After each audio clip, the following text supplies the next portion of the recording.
앞에서 예배드리는 여러분 얼굴을 보니까 참 정말 눈이 부신 것 같습니다. 찬양하는 것도 얼마나 잘하시고 서울의 어디 교회에 내놔도 빠지지 않을 것 같습니다. 정말입니다. 이렇게 부족한 종을 이렇게 불러주셔서 말씀을 전할 수 있도록 기회를 주신 것 감사하고요. 오늘 말씀을 통해서 귀하게 인해받는 그런 귀한 시간 되길 바랍니다. 우리 아무쪼록 공주중앙교회가 좋은 목사님 많아서 다시금 부흥의 날개를 활짝 펼 수 있게 되기를 바랍니다. 저희 집에 공주가 셋이 있습니다. 11살, 9살, 7살. 아빠 넥타이도 골라주고 아침에 자는 걸 좀 보고 나왔는데요. 공주가 셋이라 그런지 이 공주가 더 친근하게 느껴지는 것 같습니다.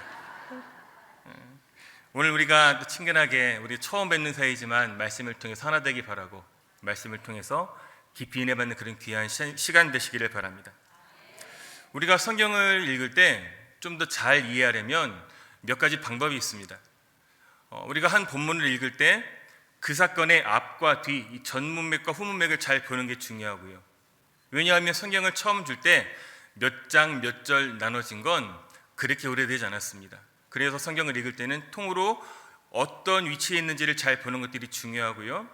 또 하나는 한 사건이 다른 성경책에 있을 때 비교하면서 읽어보는 게 중요합니다. 예를 들어서 구약의 열왕기서라든지 역대서는 비슷한 사건이 많이 나오잖아요. 그럴 때 비교해서 읽고, 또 오늘같이 신약에서는 사복음서에 비슷한 사건이 다른 복음서에 있을 때 어떻게 다른가 비교하면서 보는 걸 때 이해하기에 많이 도움이 됩니다. 특별히 오늘 본문은 마가복음 6장뿐만 아니라 마태복음 14장 그리고 요한복음 6장에 기록되어 있습니다. 오늘은 요한복음 6장을 여러분 좀 표시해 놓으시고 같이 말씀을 보시면 좋겠습니다. 오늘 본문은 이렇게 시작합니다. 예수께서 즉시 제자들을 재촉하사 자기가 무리를 보내는 동안에 배 타고 앞서 건너편 벳세다로 가게 하셨다. 무슨 일이 있었을까요? 같은 사건이 기록된 요한복음 6장 14절과 15절을 보면 사람들이 웅성거리기 시작합니다. 그리고 예수님을 왕으로 삼으려고 하고 있습니다. 그 앞에는 우리가 잘 아는 오병이어 사건이 나오죠. 예수님께서 은혜로운 말씀을 선포하시고 많은 사람들이 밥 먹는 것도 잊어버리고 집에도 돌아가지 않고 말씀을 듣습니다. 예수님께서 그 굶주린 사람들을 위해서 오병이어의 기적을 베푸셨죠. 그런데 우리가 성경책을 매일 보다 보니까 되게 친근하게 느껴지지만 사실 예수님이 활동하시던 그 시대는 우리나라로 치면은 고구려가 처음 생길 때입니다. 주몽이 활을 쓰고 다닐 때거든요. 하루에 한 끼 먹으면 잘 먹는 거고요. 평균 수명이 40살이 채 되지 않았다라고 합니다. 그런 시절에 그렇게 귀한 가르침을 듣고 배불리 음식도 먹을 수 있고 얼마나 좋겠습니까? 그러니까 이분을 따라다니면, 이분을 모시기만 하면 적어도 굶어 죽진 않겠구나. 배부르겠다. 사람들이 여기저기서 웅성거리기 시작합니다. 저분을 왕으로 보시자. 저분을 섬기자. 그런데 그분의 반응은 이런 사람들과의 기대는 전혀 달랐습니다. 요한복음 6장 15절을 보면 예수님께서 사람들이 자기를 억지로 붙들어서 임금으로 삼으려는 줄 아시고 어떻게 하셨어요? 다시 혼자 산으로 떠나가셨다라고 말합니다. 예수님이 만약 정치를 알았다면 이 사람들을 모아서 조직해서 세력을 규합하고 뭔가 그런 일들을 했겠지요. 근데 예수님은 웅성거리는 백성들 그리고 그 한편에서 들떠있는 제자들을 격리시킵니다. 예수님이 체포되기 전에도 제자들은 어땠습니까? 서로 누가 높으냐 막 싸웠잖아요. 사람들이 예수님을 왕으로 삼으려고 하니까 그럼 그 옆에 누가 있어요? 제자들이 있으니까 옳다구나 이때구나. 제자들이 얼굴이 그냥 표정 관리를 못하고 들썩들썩거립니다. 예수님은 우선 이 들떠있는 제자들을 그 군중들로부터 분리를 시킵니다. 그리고 배를 태워서 바다 건너편으로 가게 하십니다. 그리고 오늘 사건이 시작되는 것이죠. 48절은 제자들이 배를 타고 바다로 건넜을 때 바람이 거슬렀고 제자들이 힘겹게 노를 저었다라고 말합니다. 누군가 저에게 인생이 무엇이냐라고 물어보신다면 인생이란 마음먹은 대로 되는 게 하나도 없다. 그걸 깨닫는 것이 인생을 사는 지혜다라고 저는 생각합니다. 남편이 말썽을 피우다가 철이 좀 들어요. 그러면 자식들이 또 속을 썩이고 하던 일이 또 잘 되지 않아서 늘 힘들고 때로는 사업이 휘청거리기도 합니다. 검사를 갔는데 갑자기 병원에서 다시 검사합시다 그러면 가슴이 덜컥 내려앉잖아요. 속상하죠? 그렇게 내 뜻대로 소원대로 되지 않는 것이 우리 인생이라는 것이죠. 쓰나미 같은 고통과 문제의 파도들이 쉴 새 없이 몰아치는 것이 우리 인생이라는 것이죠.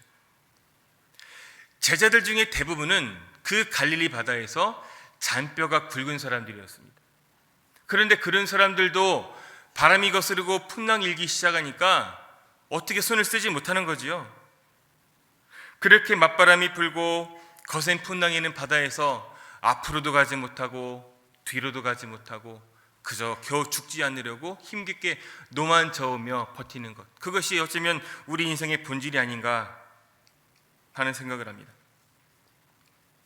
신방을 다니다 보면 참 어려운 분들이 많습니다. 좋은 일로 이렇게 목사를 찾기보다는 안 좋은 일로 갈 때가 참 많습니다. 병원에 갈 때도 참 많고요. 심지어는 이런 적도 있었습니다. 결혼한 지 한 달밖에 안 된 신혼부부인데 그 새색 씨가 한 달 만에 구층에서 뛰어내린 거예요. 무슨 일인가 했더니 우울증이 있는데 얼마나 기가 막힌지 그 앞에서 예배를 인도하는데 어떤 말을 전해야 될지 너무나 막막하더라고요. 여러분 개업 예배 많이 들으시잖아요. 혹시 여러분 중에 폐업 예배 들어보신 적 있습니까? 저는 폐업 예배 들어본 적이 있습니다. 예수 이름으로 그렇게 열심히 하려고 이름도 복음이라는 뜻을 지어서 짓고 그랬는데 잘 되지 않아요. 신방에 가서 모든 집기들을 다 부수고 팔아넘기고 먼지만 남아있는 곳에서 어디 앉을 데도 없어가지고 쭈그리고 앉아서 말씀 펴놓고 기도하고 손을 잡고 이렇게 예배드렸던 그런 기억도 있습니다. 우리가 여러 가지 이런저런 많은 문제가 있습니다만 정신없이 풍랑에 몰아치고 바람이 치고 이제는 노를 저을 힘도 없어서 기진맥진할 때 우리는 어떻게 살아야 될까? 우리가 그럴 때 인생의 풍랑을 건널 수 있는 비결이 있다는 것이죠. 특별히 오늘 본문에서 4가지 중요한 동사들이 있습니다. 여러분들이 오늘 말씀을 잘 보시면서 따라오시기 바라는데요. 첫 번째 동사는 보시고입니다. 48절을 보니까 바람이 거스리고 제자들이 힘겹게 노젓는 것을 어떻게 해요? 보시고. 누가 보셨다는 거예요? 주님이 보셨다는 거예요. 남자들은 길을 가다가도 이 멋진 차가 지나가는 거 보면 눈이 싹 들어갑니다. 여자들은 길에 가다가도 이 멋진 이쁜 옷이 나오면 그냥 지나치는 법이 없습니다. 늘 그래서 갈등이 있지 않습니까? 그런데 우리 주님은 길을 가다가 스쳐 지나가듯 보는 것이 아니고 눈이 뚫어지게 본다라는 것이죠. 주님이 그를 보실 때 환경만 보시는 것이 아니고 그 사람의 어떤 일을 겪었는지, 어떤 마음의 상태인지, 얼마나 무서워하고 있는지 아주 세심하게 주목해서 정확하게 보고 계시다는 거죠. 사무엘이 사울을 대신할 왕을 찾으러 이새를 찾았을 때 그의 큰아들을 보고 마음이 흡족했습니다. 근데 하나님은 사무엘에게 그렇게 말씀하지 않으십니다. 우리 사무엘상 16장 7절 말씀 같이 읽어볼까요? 시작. 여호와께서 사무엘에게 이르시되 그의 용모와 키를 보지 말라. 내가 이미 그를 버렸노라. 내가 보는 것은 사람과 같지 아니하니 사람은 외모를 보거니와 나 여호와는 중심을 보느니라 하시더라. 주님은 중심을 보신다는 거죠. 주님이 이미 다 보고 계시다는 것, 주님이 이미 다 알고 계시다는 것, 이것이 얼마나 우리에게 큰 위로가 되는지 모릅니다. 우리는 살아가면서 때로는 남편에게도 자식에게도 부모님에게도 내 속에 있는 걸 다 보여주지 못할 때가 많잖아요.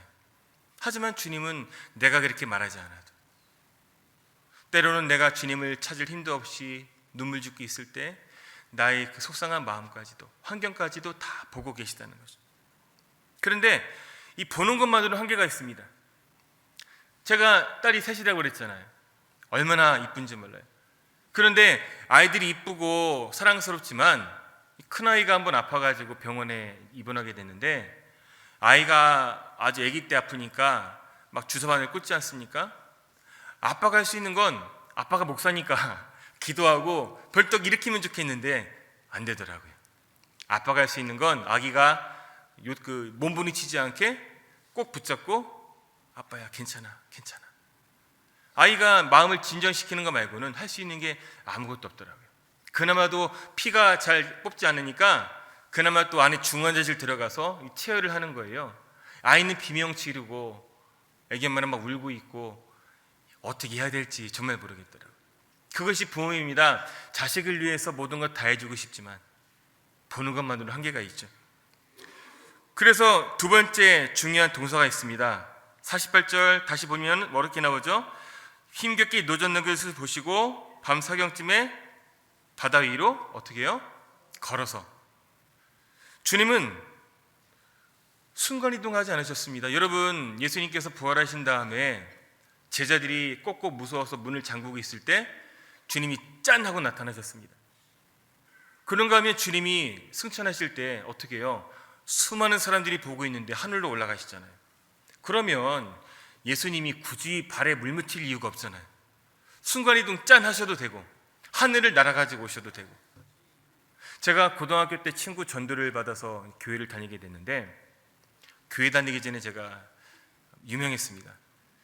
한 번은 저한테 같이 교회 가져가는데, 야, 손오공도 구름 타고 날아다니는데 예수님 타는 구름은 어딨냐? 그러면서 막 따졌던 그런 기억도 있어요.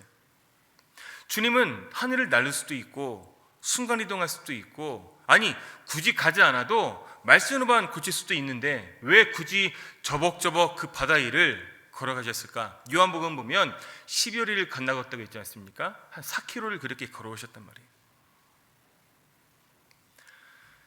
예수님께서 풍랑이 있는 그 바다 위를 걸어오셨다는 건 제자들을 힘겹게 하고 기진맥진하게 하고 나 이제 죽었구나 생각하는 그 바다를 제압할 능력이 그분에게 있었다는 걸 보여주는 것이죠.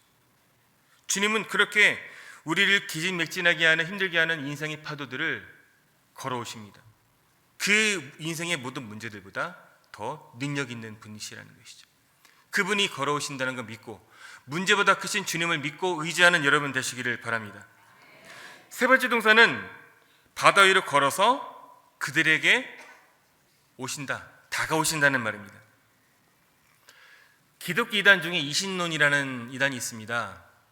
예를 들어서 시계공과 시계 만드는 것 같은 그런 비유를 들고 있는데요. 시계 만드는 장인이 시계를 한번 만들면 더 이상 시계를 건드릴 필요가 없다는 것이죠. 약만 주면 저절로 시계는 돌아간다는 겁니다. 그래서 하나님이 이 세계를 짓긴 했지만 더 이상 우리들이 사는 이 세계에 관심 없으시다, 상관하지 않으신다라고 말합니다. 하지만 주님은 말씀하십니다. 요한복음 14장 18절 한번 같이 읽어볼까요? 시작. 내가 너희를 거와 같이 버려두지 아니하고 너희에게로 오리라. 주님은 우리를 이 땅에 내팽겨 주시고 너 한번 잘 살아봐라 그러시는 분이 아니라는 거죠. 우리를 끊임없이 지켜보시고 우리에게 다가오시는 분입니다. 지금도 우리에게 다가오셔서 우리를 만나주시고 우리를 안아주시고 우리의 눈물을 닦아주시는 분이시죠. 이 주님과 날마다 만나는 은혜가 있기를 바랍니다. 그런데 이상한 점이 하나 있습니다. 예수님이 바다 위로 건너서 제자들에게 오시는데 언제 오시죠? 48절에 보니까 밤 사경쯤에 오셨다라고 말합니다. 밤 사경은 지금 우리나라 시간으로 치면 한 새벽 한 서너 시 정도 말합니다. 새벽 3시, 4시에 그 시간이면 새벽 기도하기도 너무 이른 시간이란 말이죠. 그 시간이면 아무도 없습니다. 왜 하필이면 그 시간에 오셨을까? 아니 생각해보면 미리 산에서 기도하실 때 바람이 불기 시작할 때 바람아 불지 마라, 파도가 출렁이려고 할 때 출렁이지 마, 이러면 되는 건데 왜 굳이 주님은 그 시간까지 기다려서 아무도 보지 않는 그 시간에 저벅저벅 제자들에게 오신 것일까? 여러분, 사람이 물에 빠지면 어떻게 건지는지 아세요? 사람이 물에 빠져서 허우적거릴 때 아무리 수영을 잘하는 사람이라도 가서 딱 잡으면 어떻게 됩니까? 같이 죽습니다. 사람이 무의식적으로 잡는 힘이 그렇게 강하다고 하더라고요. 그래서 사람이 그렇게 물에 빠져서 허우적거리면 일단은 가만히 보고 있는다고 합니다. 그리고 물 마시고 꼬르륵 꼬르륵 이제 숨 넘어갈 때 그때 돌아가서 사람 뒤로 가서 목을 딱 낚아채고 그러고 나온다고 합니다. 안 그러면 아무것도 못하는 것이죠.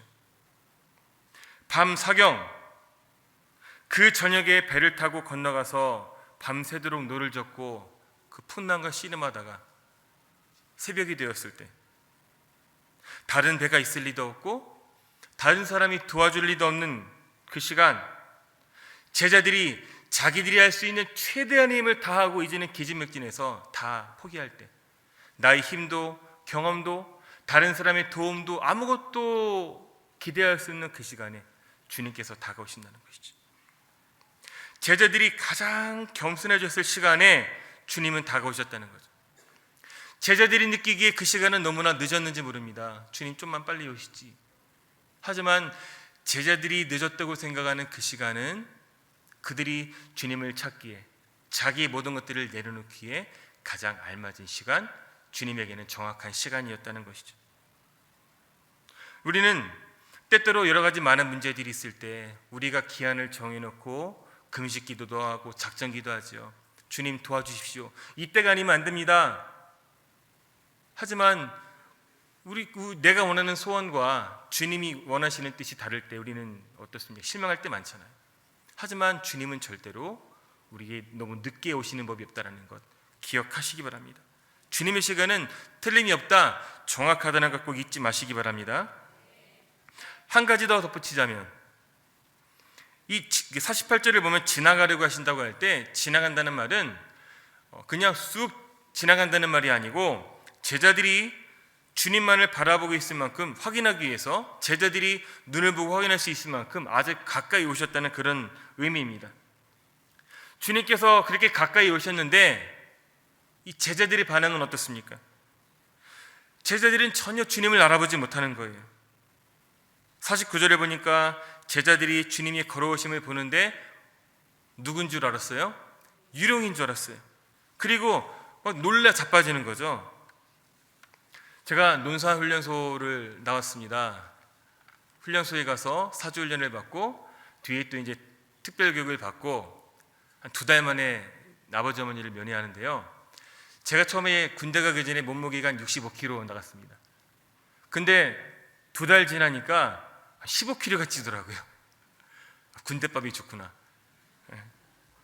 그런데 2달 만에 부모님 면회가 있어서 이제 저희들이 면회소를 가는데 제가 제일 앞에 있었거든요. 제일 앞에서 이제 엄마 아빠 만나야지 가는데 다른 친구들은 다 부모님이 이렇게 다 데려가는데 저희 부모님은 제일 늦게 오시는 거예요. 안 오신 줄 알았어요. 나중에 보니까 그러시답니다. 아버지 어머니가 보면서 저기 제일 앞에 있는 애가 관영이 닮았다. 너무 살쪄가지고 못 알아보시는 거예요. 부모라도 그럴 수 있죠. 자식이 한 2달 만에 보는데 살이 갑자기 한 15kg 찌면 못 알아볼 수 있죠. 그런데 제자들은 지난 밤에 예수님이랑 헤어졌잖아요. 그리고 자기 눈으로 확인할 수 있을 만큼 아주 가까이 왔단 말이죠. 그런데 주님을 못 알아보고 유령인 줄 알고 막 놀라 자빠지는 거죠. 제자들에게는 변명할 여지가 없다라는 것입니다. 시오노 나나암이라는 작가가 로마인 이야기에서 이런 말을 썼습니다. 어리석은 사람은 자기가 듣고 싶은 것만 듣는다. 자기들이 찾을 때 주님은 계시지 않았고 자기들이 기진맥진해 있을 때 자기들이 생각하지 않은 그 시간에 주님이 오시니까 알아보지 못하고 그렇게 놀라는 것이죠. 오늘 주님이 우리를 보시고 그 바다 위를 걸어서 우리에게 다가오실 때 행여나 주님을 알아보지 못하고 놀라거나 착각하는 일이 없기를 바랍니다. 깨어서 늘 주님을 분명히 알아보고 고백하는 여러분 되시길 바랍니다. 네 번째 동사가 있습니다. 네 번째 동사는 50절에 나오는데요. 그들이 다 예수를 보고 놀랐고 그때 예수님께서 말씀하시죠. 안심하라 내니 두려워하지 말라. 주님은 우리를 보시고 바다 위를 건너서 다가오시는 분이신데 동시에 우리에게 말씀하시는 분이라는 거죠. 여러분, 최근에 주님의 말씀을 들어본 적이 언제 있습니까? 성경을 보면 주님의 말씀이 응답하는 사람들이 참 많이 나오죠. 물론 지금은 완성된 계시가 있기 때문에 우리에게 선지자들에게 있던 것처럼 그렇게 환상으로나 꿈으로나 음성으로 들리진 않지만 하나님이 우리에게 임석하시는 방법이 세 가지가 있습니다. 첫 번째는 우리에게 계시된 성경, 이 말씀을 주시죠. 우리가 말씀을 읽고 묵상할 때 하나님은 우리에게 분명히 말씀하십니다. 우리가 이 말씀을 통해서 우리가 그 하나님 음성을 들을 수 있고요. 또 하나는 이 말씀을 풀어서 설교하는 그 말씀을 통해서 예배 시간마다, 기도의 시간마다 선포되는 그 말씀을 통해서 우리는 하나님의 음성을 들을 수가 있습니다. 그리고 때로는 하나님의 특별한 은혜 속에 성령께서 우리 마음 가운데 음성을 들려주실 때가 있어요. 바라기는 여러분, 하나님의 음성을 여러분 꼭 들으시길 바라고 늘 여러분의 심령 가운데 그 음성이 그치지 않게 되길 바랍니다. 그리고 그 음성이 점점 희미해지는 것이 아니라 점점 더 분명해지고 확실해지는 은혜가 있기를 바랍니다. 그러면 그 말씀의 내용이 무엇인가? 50절을 보면 어떻게 말씀하시죠? 말씀하여 이르시되 안심하라 내니 두려워하지 말라. 주님은 무서워 떠는 제자들에게 말씀하십니다. 저 같으면 일단은 배를 들어서 뒤집어 놓고 좀 물 좀 먹게 하고 하나하나 꺼내면서 정신 똑바로 차려라 이러고 싶어요. 근데 주님은 당신을 알아보지 못한 이 제자들에게 책망하지도 않고 이렇게 말씀하시는 거죠. 얘들아, 무서워하지 마. 내가 왔어. 마치 엄마가 아이를 어르고 달래면서 괜찮아, 엄마야 엄마 그러는 것처럼 무서워 떠는 제자들에게 안심시켜 주시는 것이죠. 여러분에게도 이런 평강의 말씀이 들리길 바랍니다. 우리를 지켜보시는 주님을 우리가 알기 바라고 우리보다 우리가 겪는 문제를 걸어서 문제보다 능력 있는 그 주님을 우리가 만나길 바라고 저 멀리서 하늘 보좌 위에서 우리를 이렇게 내려보시는 것이 아니라 우리랑 같은 눈높이로 우리에게 다가오시는 주님을 만나기 바랍니다. 그리고 늘 우리에게 말씀하시는 주님의 음성을 들으시기 바랍니다. 그래서 그 결과 어떻게 되었는가? 우리 51절 같이 읽어볼까요? 시작. 배에 올라 그들에게 가시니 바람이 그치는지라 제자들이 마음에 심히 놀라니 그 거센 바람이 그치고 문제가 해결되었습니다. 이렇게 예수님께서는 실질적인 문제를 해결할 수 있는 능력이 되신다는 것이죠.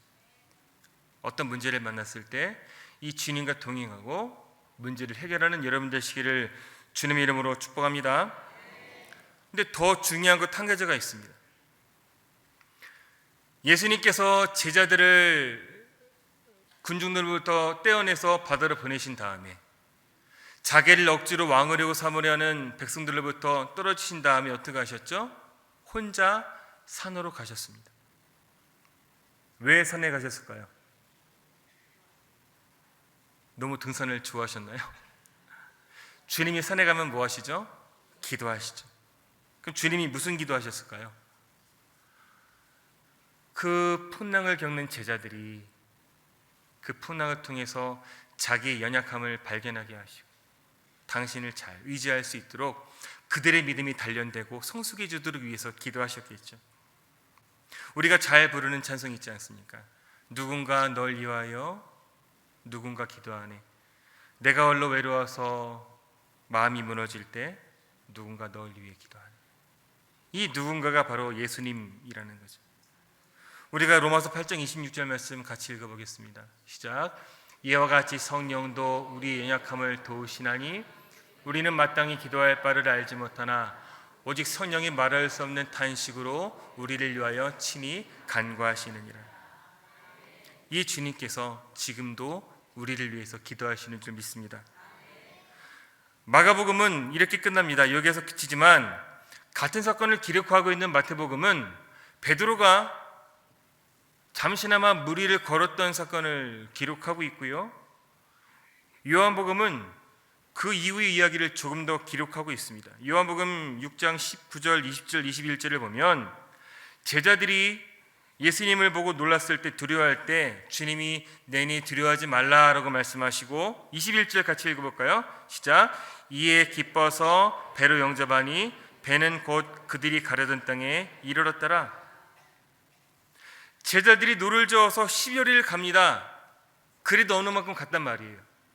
그 거센 바람을 이겨내면서 10여리 갔는데 아직 가지 못하고, 그 바다 어디에선가 죽으림을 다해서 노를 졌지만 앞으로 가지도 못하고 뒤로 가지도 못하고 죽을 수도 없고 살 수도 없는 그런 환경을 만났죠. 우리도 그럴 때가 있잖아요. 예수님 믿어도 열심히 기도하고 충성해도 원치 않는 고통을 당해서 힘들 때가 얼마나 많이 있습니까? 교회도 그렇습니다. 우리가 마음이 맞고 열심히 기도하는데도 하나님이 응답을 주시지 않아서 공동체가 힘들어할 때가 얼마나 많이 있냔 말이죠. 우리가 그럴 때 크고 작은, 얼마든지 크고 작은 그런 어려움들을 겪을 수 있다는 걸 우리는 알아야 됩니다. 그래서 사람은 예수님을 만나야 되는 것이죠. 그리고 우리는 이 사건을 통해서 보다튼 하나님의 큰 뜻을 발견하게 됩니다. 우리는 창세기 37장 이후에서 요셉을 만나죠. 요셉이 형들에게 팔려서 애굽으로 팔려가고 그야말로 죽을 고생을 합니다. 그런데 만약에 요셉이 형들에게 팔려가지 않았다면 어떻게 됐을까요? 성경 읽을 때 이 만약이라는 생각을 늘 염두에 두고 읽으면 재미있습니다. 그러면 요셉은 언제 애굽에서 충류가 될 것이며, 언제 또 출애굽하며 홍해는 언제 가를 것이며, 성경은 어떻게 됐을까요? 요셉은 생각도 못했죠. 어떻게 배다른 형제지만 형들이 자기를 팔아넘길 수가 있나.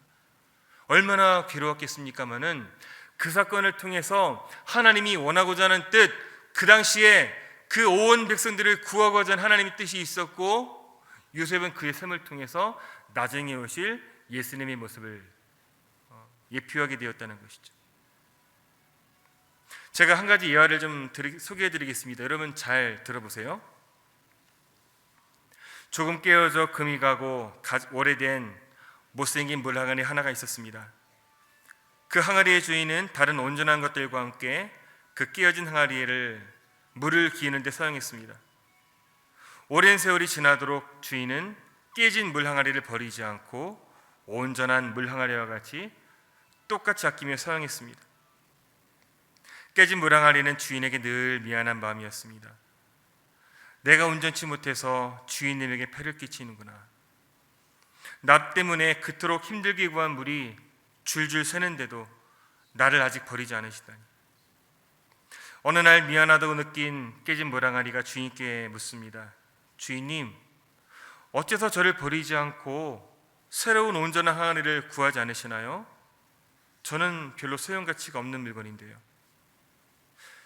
주인이 그의 물음에 아무 말도 하지 않은 채 그 물항아리를 지고 계속 집으로 가고 있었습니다. 그러다가 어느 길을 지나면서 조용하고 부드럽게 말합니다. 얘야, 우리가 걸어온 길을 봐라. 그제야 물 항아리는 그들이 늘 물을 길어 집으로 걸어오던 길을 보았습니다. 길가에는 예쁜 꽃들이 아름다운 자태를 자랑하듯 싱싱하게 피어 있었습니다. 물 항아리는 물었습니다. 주인님, 어떻게 이 산골 길가에 이렇게 예쁜 꽃들이 피어 있을까요? 그러자 주인이 빙그레 웃으며 말합니다. 메마른 산 길가에서 너희 깨진 틈으로 새어나온 물을 먹고 자란 꽃들이란다. 이 본문을, 이 예언을 생각할 때 어쩌면 제자들이 왜 그 풍랑을 만났는지, 그리고 그들이 왜 이런 일을 겪어야 되는지를 짐작할 수 있죠. 어쩌면 주님께서 그 풍랑을 보내신 것은 아닐까. 여러분, 제자들이 가려고 한 목적지가 있었죠. 요한복음 6장 21절은 그들이 가려던 땅에 정확하게 갔다라고 말하는데, 그 마가복음 6장 53절은 이렇게 말합니다. 그들이 건너가서 게네사렛 땅에 이르렀고 거기에는 수많은 병자들이 있었습니다. 병자들을 침상째로 메고 오는 사람들이 있었고, 수많은 병자들이 예수님이 옷가에 손을 대면 그렇게라도 낫기를 바라는 사람들이 많았다는 거죠. 그 많은 사람들이 어떻게 되었다고 그래요? 다 성함을 얻었다, 다 고침받았다라고 말합니다. 그때 그 제자들이 풍랑을 넘고 바다를 건너서 그 땅에 가지 않았다면, 주님이 그 바다 위를 걸어서 제자들에게 오시고 그들과 함께 그 바다를 건너지 않았다면, 제자들은 또 다른 곳에서 펼쳐지는 주님의 놀라운 기적의 역사를 경험할 수가 없었다는 것이죠. 하나를 잃으면 다른 하나를 얻게 되는 것이 인생의 법칙입니다. 예수를 믿지 않는 사람들도 세용지마라는 말을 쓰죠. 하나님을 믿는 사람들은 내가 때로 원치 않는 고통을 겪을 때 이것들을 잘 감내할 수 있는 열린 마음을 갖고 있어야 됩니다. 그리고 무언가 하나님 뜻이 있을 거야, 이것을 통해서 하나님이 무언가 더 좋은 일을 해주실 거야 라는 그런 마음이 있어야 되는 것이죠. 여러분, 제가 이미지 하나 좀 보여드리려고 하는데요. 그림 하나 띄워주시겠습니까? 나를 위해서, 나를 향해서 바다 위를 걸어오시는 그 주님을 여러분 혹시 보셨습니까? 여전히 나는 힘들어진 여러 가지 문제 때문에 노를 젓다가 언제쯤 이 고난 일이 좀 벗어날 수 있을까? 정말 죽고만 싶다, 괴롭다 생각될 때 저 멀리서 나를 향해서 저벅저벅 걸어오시는 분이 있다라는 것이죠. 이 주님을 여러분 꼭 만나시기를 바랍니다. 우리가 풍랑을 잠잠하게 하는 것이 아니라 우리에게 다가오시는 주님이 풍랑을 잠잠하게 하신다는 것, 우리는 이것을 잊어서는 안 됩니다. 아멘, 감사합니다. 부끄럽지만 저희 가족 이야기를 잠깐 하고 말씀을 좀 맺고 싶은데요. 저희 어머니가 계시고 아버지는 좀 일찍 돌아가셨습니다. 제가 맞이고 저희 여동생 있고 남동생이 있습니다. 한 10년도 더 된 이야기인데 하루는 어머니가 울면서 저에게 전화를 하시는 거예요. 우리 막내 동생이 지금 곤란한 일을 겪게 되었다는 거죠. 동생이 그래도 나름대로 공부를 곧잘 했습니다. 공부를 잘해서 대학원 갈 때도 서울에, 포항에, 대전에 아무나 갈 수 없는 그런 좋은 대학원도 갔어요. 어머니를 같이 모시려고 그 가까이 있는 학교를 갔고 열심히 공부해서 또 누구나 할 수 있는 그런 좋은 대기업에 또 취업 확정되었습니다. 회사 그 세 곳 중에 한 군데를 정해서 가기로 했고, 회사에서 이렇게 큰 꽃다발을 보내주는 겁니다. 어머니가 너무 좋아서 하나님 감사합니다, 감사합니다. 얼마나 좋아하시던지. 그런데 며칠 전에 동생이 논문을 쓰던 그 실험이 사고가 나가지고 폭발해버린 거예요. 그러니까 논문을 진행할 수가 없고, 논문을 완성할 수 없으니까 당연히 졸업도 할 수 없고, 졸업을 못하는데 무슨 취업이 무슨 소용이 있겠습니까? 다 취소가 되는 거죠. 날짜는 얼마 안 남았고 어떻게 해야 되나 며칠 밤 자지 못하고 끙끙거리고 고생하는데, 그런 모습 보는 게 너무나 안쓰러워서 어머니가 울면서 저한테 전화하시는 거예요. 어떤 아들인데, 어떻게 키운 아들인데. 큰아들한테 그런 말씀 하시는 거예요. 큰아들은 주의 종이니까 그냥 제껴놓고 그 아들 그냥 걱정하시면 우시는 거예요. 형이지만 아버지 안 계시니까 늘 아버지 마음이 있지 않습니까? 장남들은. 주일 예배를 마치고 다시 이제 내려왔어요. 역에서 그 빵집에 들려서 가장 큰 케이크를 사가지고 들어갔습니다. 어머니랑 동생들을 모아놓고 제가 이렇게 다짜고짜 얘기했습니다. 야, 축하한다, 감사하자. 다들 눈이 그냥 동그래지는 거죠. 입이 이만큼 나와가지고 형이 지금 무슨 말 하나, 이렇게 얘기했어요. 너 하나님 믿지? 이렇게 쳐다보죠. 야, 아버지 돌아가시고 하나님이 어떻게 우리 가족 돌보셨는지 알지? 지금까지 하나님이 지켜주셨는데 지금 졸업 못한다고 해서 너무 슬퍼할 거 아니야. 하나님이 더 좋은 길로 인도하실 거야. 그러면서 이런 노래를 불렀습니다. 은혜 감사합니다. 은혜 감사합니다. 여기까지 베푸신 은혜 감사합니다. 2절도 있어요. 은혜 감사합니다. 은혜 감사합니다. 이제부터 베푸실 은혜 감사합니다. 괜찮죠? 같이 한번 불러볼까요?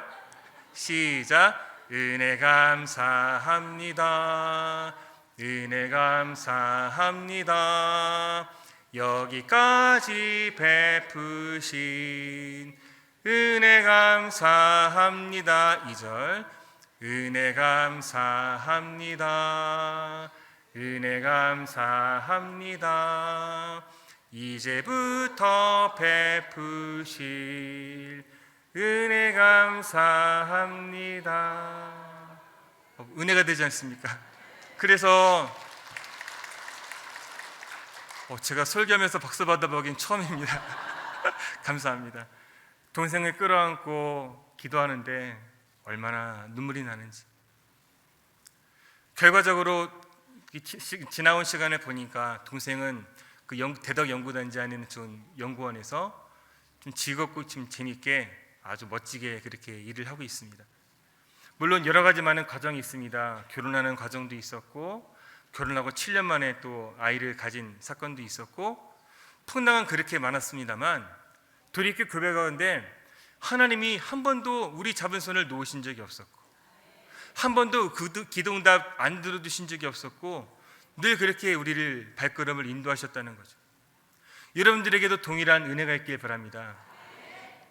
교회도 마찬가지예요. 특별히 공주중앙교회를 생각할 때 지난 70년간 하나님이 얼마나 많은 은혜를 주셨는지. 제가 처음에 공주중앙교회 할 때 시내에 있는 그 교회인 줄 알았어요.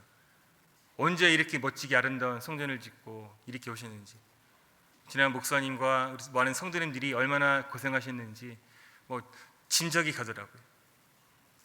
이제까지 70년을 하나님께서 도와주시고 여기까지 이끌어주신 것 감사하고, 우리가 또 새로운 70년을 우리가 준비하면서 하나님이 얼마나 더 큰 은혜를 베풀어 주실까, 이런 기대감이 여러분 10년 가운데 넘쳐나기를 바랍니다. 이제 말씀을 맺으려고 합니다.